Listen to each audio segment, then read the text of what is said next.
हमसे न तू खाने न पीने की बात कर, मर्दों की तरह दुनिया में जीने की बात कर। दोस्तों आज 8 मार्च सन 2022 है। दोस्तों आपको तो पता ही होगा 8 मार्च को अंतर्राष्ट्रीय महिला दिवस मनाया जाता है। दोस्तों आज अंतर्राष्ट्रीय महिला दिवस की आप सबको ढेर सारी शुभकामनाएं। दोस्तों इस पावन पर्व पर आप सबको हम माँ सिंधुताई के बारे में बताने वाले हैं। दोस्तों ये ऐसे संघर्ष की मिसाल जानी जाती हैं जिनका नाम सुन के भी संघर्ष का रूह कांप जाता है। दोस्तों इन्हें माँ की उपाधि दी गई है। इतनी संघर्ष। दोस्तों जब कोई मूर्ति बनाई जाती है तो उस पर इतना ठोकर मारा जाता है, इतना ठोकर मारा जाता है पत्थर को, जब तक वो मूर्ति का आकार नहीं ले लेती। उसी प्रकार माँ सिंधुताई ने अपने जीवन को इतना ठोकर मारा, इतना ठोकर मारा कि उनका भी पूरा जीवन ही एक मूर्ति का आकार ले ली। दोस्तों तब इन्हें मिला माँ की उपाधि। दोस्तों जिन व्यक्तित्व के बारे में आज बताने वाला हूँ उनका नाम है सिंधुताई सपकाल। दोस्तों इन्हें बचपन से जब ये पैदा हुई तब से इनके जीवन में संघर्ष घुस गया और इनके रक्त में संघर्ष ही प्रवाहित होता था। दोस्तों ये पूरा बचपन से लेकर मरते दम तक माँ तो अमर हो गई, मरी नहीं, माँ मेरी अमर हो गई। दोस्तों इन्हें हमेशा संघर्ष करना पड़ा। दोस्तों आपको हम बता, जब हमारा देश भारत आज़ाद हुआ था उसी के 15 माह बाद ही 14 नवंबर 1948 में महाराष्ट्र के वर्धा गाँव में हमारी माँ सिंधुताई का जन्म हुआ। दोस्तों आपको हम बता दें बचपन से ही इनके ऊपर संघर्षों का पहाड़ टूट पड़ा था। दोस्तों आपको बता दें जिनके कोख में पली थी वो बेटे की उम्मीद लिए थे। दोस्तों जब ये पैदा हुए तब उनको देखकर इतना ईर्ष्या करते थे कि इनका नाम जिंदी रख दिए। दोस्तों जिंदी का मतलब महाराष्ट्र में होता है फेंका हुआ कपड़ा। दोस्तों इसलिए इनका नाम फेंका हुए कपड़े पे रखवा दिए इनके घर वाले। तो सोचो कितना इनसे ईर्ष्या करते थे। दोस्तों इनके पिताजी थोड़ा बहुत इनसे प्यार करते थे लेकिन इनकी माँ की ममता तो बिल्कुल नहीं थी। दोस्तों इनके माँ के चलते ये जब 9 वर्ष की हुई तो बाल विवाह करवा दी, इनकी पढ़ाई नहीं होने दी। इनके पिताजी चाहते थे पढ़ाई कर ले लेकिन इनकी माँ नहीं चाहती थी पढ़ाई कर ले। दोस्तों 9 वर्ष की उम्र में इन्हें की 35 साल के पुरुष से शादी कर दी गई। दोस्तों इनके जीवन में इतना अथाह संघर्ष था कि हम कह नहीं सकते। दोस्तों यह व्यथा हम बता नहीं सकते। दोस्तों इनके 20 वर्षों तक 3 बच्चे हो चुके थे, 2 बेटा 1 बेटी। दोस्तों जब ये 20 वर्ष की थी तब इनके बेटी हुई। उसी समय दोस्तों इनकी संघर्षमय जिंदगी जी रही थी। वहीं पर एक गौशाला था, उसी में गोबर निकालने का काम करती थी। दोस्तों वहाँ पे गोबर निकालती थी लेकिन जो वहाँ का मुख्य कर्मचारी था वह वेतन के रूप में कुछ देता ही नहीं था। इसलिए माँ सिंधुताई ने विरोध किया था। जब विरोध किया कलेक्टर ऑफिस गए, उसके बाद उसका विरोध किया तो आखिरकार इनको सरकार की तरफ से वेतन आना शुरू हुआ। दोस्तों आपको बता दें इसी के चलते गाँव वालों के चक्कर में यह काम की थी। तो इसी के चलते वह गौशाला का जो मेन था इन्हीं का पड़ोसी था।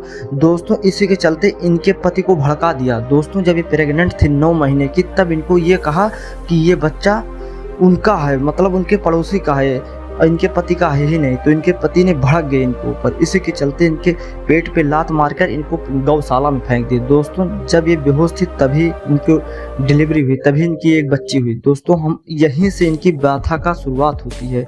दोस्तों जब इनके ऊपर इतने संघर्ष की मिसाल इनके ऊपर गिर गई और जब ये धू धू की जलने लगी तब ये जिंदगी को मुख्य प्रकार से जीना शुरू की। दोस्तों आपको तो बता दें जब ये गौशाला में फेंक दी तब रात भर वो गौशाला में पड़ी रही बेहोशी अवस्था में। दोस्तों एक गाय थी जियो इनको रात भर सभी गांवों से बचा के रखी। दोस्तों इनके पति जब गौशाला में फेंके थे तो सभी गायों को खोल दिए जिससे इनके कचड़ के मार डाले। लेकिन दोस्तों एक गाय थी जो इनको बचाए रखी थी सभी गायों से।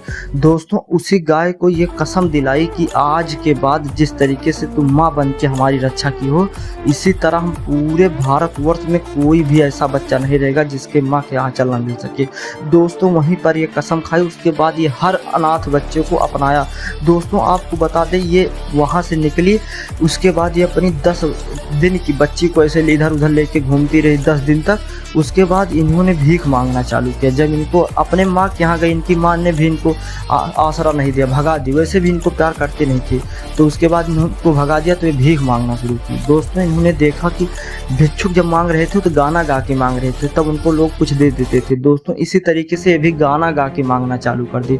दोस्तों ये स्टेशन पे जाती, कहीं बस स्टैंड पे जाती तो वहाँ पे गाना गा के मांगती थी। दोस्तों इसी प्रकार के गाना गाते गाते ये कविता की तरह पूरा लिख देती थी। दोस्तों आपको बता दें करीब 35 कविताएं लिख दी हैं। दोस्तों इस तरीके से गाना गा के मांगती थी, तब लोग इनको दे देते थे कुछ आटा चावल।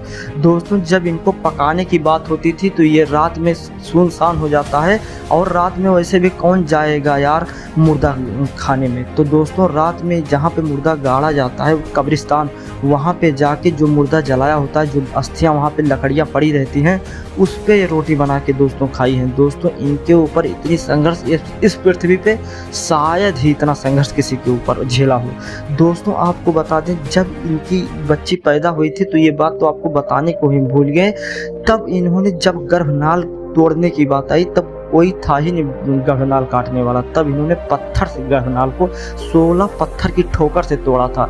तो दोस्तों जब 16 पत्थर की ठोकर से उस गर्भनाल को तोड़ दी, तो उसी दिन से इन्होंने संघर्ष की हर जंजीर को तोड़ते हुए चल रही लगी। दोस्तों इनके ऊपर जब बहुत व्यथा संघर्ष आने लगा, तब एक बार ये आत्महत्या करने के लिए ट्रेन की पटरियों पे बैठ गई आकर। लेकिन जब ट्रेन आने लगी तो ट्रेन की पटरी कपकपी, तो दोस्तों वो बच्ची इनको देख रही थी, तब ये समझी कि ये बच्ची जीना चाह रही है। तो उसी दिन से ये कभी भी आत्महत्या करने की विचार इनके मन में नहीं उठा। दोस्तों आपको हम बता दें उसी दिन से इन्होंने सब बच्चों को, गांव के जितने उस क्षेत्र के अनाथ बच्चे थे जो प्लेटफार्म पे या रेलवे स्टेशन पे भीख मांग रहे थे, उन सबको भीख मांग के ये खिलाना शुरू कर दी। जो बचता था पैसा, आटा चावल सब बच्चों में डोनेट कर देती थी, बांट देती थी। उसके बाद सब बच्चों को इन्होंने प्यार दिया, सब बच्चों को एक साथ रखने लगी, जिससे उनको ये ना लगे कि माँ कहाँ चल नहीं मिल पाया। दोस्तों ऐसे करते करते इन्होंने करीब 1050 बच्चों को उन्होंने तो गोद ले रखा है। दोस्तों 5 से 6,000 बच्चों को इन्होंने सहारा दिया, इनको मार्गदर्शक दिया। दोस्तों आपको तो हम बता दें 250 लड़कियों की शादी करवा दी है, 50 लड़कों की शादी करवा दी। दोस्तों इसमें से बता दें 700 करोड़पति बन गए हैं, 85 से 90 लोग को तो बड़ी बड़ी कंपनियां खुलवा दी हैं। दोस्तों आपको हम बता दें 650 लड़के लड़कियां मिला के सरकारी नौकरी कर रहे हैं। दोस्तों आप समझ लीजिए किस हद तक इन्होंने परिश्रम किया, और जहां अच्छे अच्छे लोग परिश्रम करके नौकरी नहीं पा रहे हैं, वहां इन्होंने 650 बच्चों को नौकरी दिला दी। दोस्तों इन्होंने जीवन जीने का पूरा मिसाल ही कायम कर दिया। दोस्तों आपको हम बता दें इनका एक कथन है जो बहुत ही फेमस है। दोस्तों ये कहती हैं कि जब दिए का तेल खत्म हो जाए तो दिए को आंसू डालकर जलाया करो। दोस्तों आपको बता दें 750 से ज़्यादा पुरस्कार इन्होंने पाया है। दोस्तों आपको एक बात और बता दें, माँ सिंधु ताई को कोई ऐसा राष्ट्रपति नहीं हुआ जो इस समय पुरस्कार न दिया हो। दोस्तों लगभग बहुत राष्ट्रपतियों ने दे दिया है। अब्दुल कलाम जी ने दिया है, प्रतिभा पाटिल ने दिया है, प्रणब मुखर्जी जी ने दिया है, रामनाथ कोविंद जो इस समय राष्ट्रपति हैं वो भी इनको दिए हैं पुरस्कार। दोस्तों आपको बता दें कि इनके इस तरीके से परिश्रम और संघर्ष के बदौलत जहां अच्छे अच्छे लोग को नौकरियां नहीं मिल पा रही हैं, वहां इन्होंने अपने बच्चों की इतनी सारी नौकरियां दिला दी, इतने सारे करोड़पति बना दिए, अनाथ बच्चों को माँ का रूप दर्जा देके सबको सजाया, पूरा परिवार सजा दिया। दोस्तों ये कहती हैं पूरा भारत ही मेरा परिवार है। दोस्तों इस तरीके से इन अपने जीवन का संघर्ष इन्होंने पूरे तरीके से घूट घूट के पी लिया और अच्छा तरीके से जीवन को बदल डाला। दोस्तों इतने ज़्यादा 5000 बच्चों का जीवन बदलने वाली माँ सिंधु ताई को हमारा शत प्रणाम। दोस्तों आपको हम बता दें जब इनके पति ने इनके पेट पे लात मार के इनको फेंक दिया था गौशाला में, उसको ध्यान न रखते हुए इनके पति जब 10 से 20 साल बाद इनके पास आए रोते हुए, तब इन्होंने अपने पति को भी माफ़ कर दिया। दोस्तों उनका नाम श्री हरि सपकाल था। दोस्तों उनका नाम पहले हम बताने को भूल गए। दोस्तों आपको हम ये बताना चाहते हैं कि अगर इतना संघर्ष कोई जीवन में कर सकता है तो आप क्यों नहीं, आपके जीवन में तो हमें लगता है 1% भी इतना संघर्ष नहीं हुआ, तो आप संघर्ष करने से क्यों घबराते हैं। दोस्तों आपको हम बता दें अनाथ बच्चों की कही जाने वाली भगवान माँ सिंधु ताई 4 जनवरी सन 2022 को पुणे महाराष्ट्र में इनका निधन हुआ।